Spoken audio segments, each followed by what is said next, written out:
Markets have been tough on a lot of companies, and some stocks are now sitting near their 52-week lows.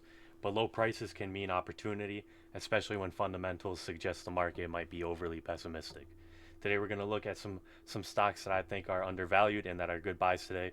We'll look at their fundamentals, revenue, earnings, valuation, multiples, then move to the recent news that has been moving the stock, and finally tap into what seeing the retail has been saying about the stock, and let's see if these names are actually undervalued or just possibly value traps. Number one I got on my list is GoPro. It's the action camera company we all know, but the stock tells a very different story.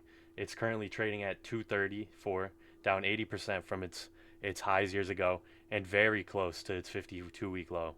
GoPro generated about $1 billion in revenue in 2024, but net income was negative, around negative 60 million.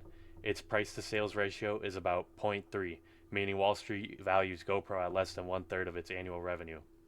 It has about 200 million in cash and manageable debt, giving it some financial cushion inside the next coming months, as well as we've seen in 2025 the management's been cutting costs and focusing on subscriptions with services like the cloud storage for video and storage premiums. The pivot is critical for its subscriptions, and they generate higher margins than hardware sales. Recently, analysts noted GoPro's subscriber base surpassed 2.5 million, which could establish stabilize and cash flow if churn stays low. This is very big, as well as we've seen the CEO refusing to take a salary, and it's on the stock. It's getting mixed opinions on Reddit. Some investors see it as a turnaround story at rock bottom prices. Others argue it's a dying consumer brand. But the fact that the subscriptions are a good model for the company that could continually grow and expand, it's a very good investment, I think, at this level. And the only competition is how good smartphones are really getting.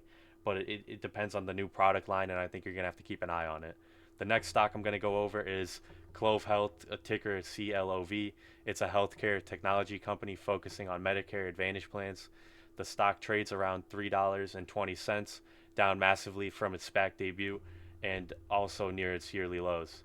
Clover reported 2.5 billion in revenue in 2024, but net losses were still significant, nearing 200 million.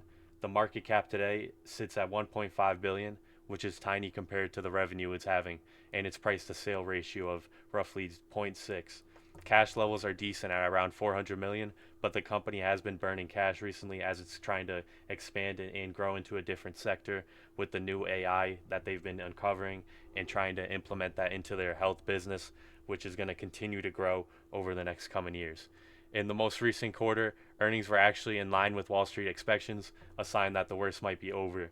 The company has been emphasizing its Clover Assistant software, claiming it can reduce medical costs through better analytics. If that's true, then that's a big differentiator in the Medicare Advantage market, and investors are kind of waiting to see proof in the margins. But at this level, at this price point, it's a great buy to get in now and see this will really return tenfold if the AI is as good as we think, and it plays a big role inside of future of Medicare in the U.S. as well as internationally.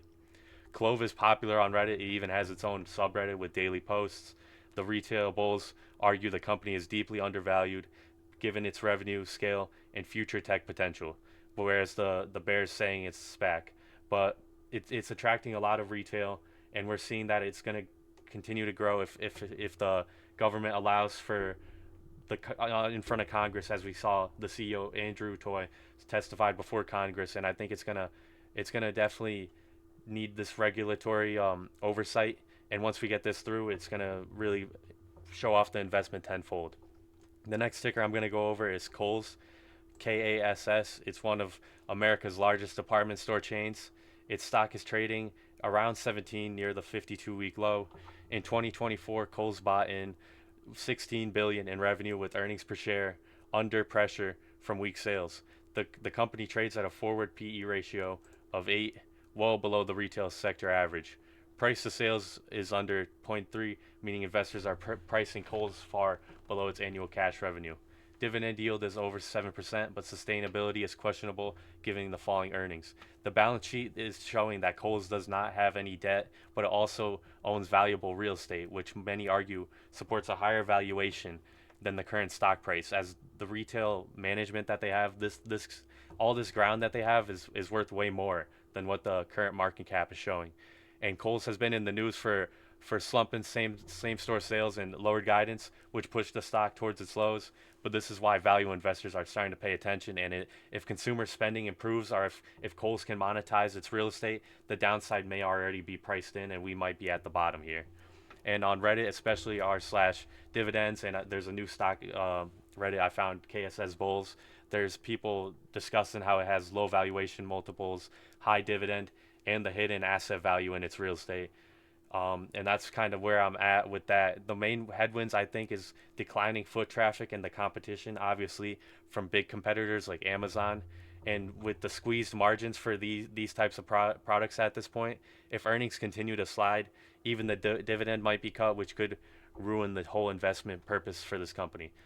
All right, so let's recap, guys. We got GoPro, which is at a rock bottom valuation, and you're betting on subscription growth and it continuing to grow. Clover Health is more of a speculative healthcare play with huge revenue versus its market cap, and profitability is still a problem on this market. But I think it's very very early in the company, and you're gonna have to look at the next developments with the company and its new products. And then Kohl's is a classic deep value retail stock with retail assets and high value, high yield, and pessimistic sentiment is already kind of baked into the stock price at now. So all three are trading near 52-week lows. This might be undervalued if the market has swung too far down to the downside, which I personally believe so in most of these, in all three of these cases.